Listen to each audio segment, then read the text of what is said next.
Hello guys, for today's video is lumalamon na naman ang inyong kumare. At habang lumalamon nga ako dyan guys ay nagmamaritisan pa kami ng aking darling.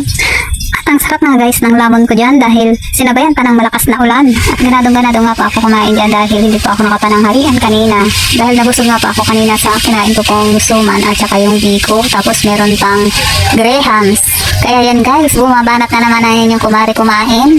At ang maganda guys ay lumakas ang ulan at lumamig-lamig pa ang panahon. Pero kanina sobrang init.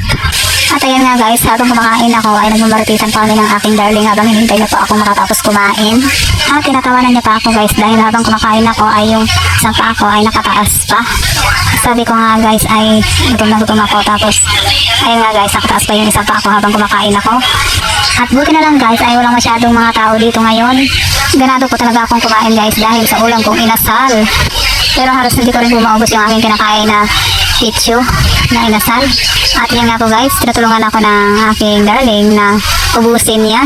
Kasi sabi niya bumawi daw ako ng kain para tumaba-taba daw ako dahil pag uwi ko na naman daw sa Mindoro ay papayat na naman daw ako. Kaya halos ayaw niya po ako bayagan doon na umuwi dahil pagbalik ko raw dito sa Bohol ay payat na naman daw ako. Grabe talaga guys dahil sa palangga ako ng aking darling. At nabusog na naman ang inyong kumari guys. Thanks for watching.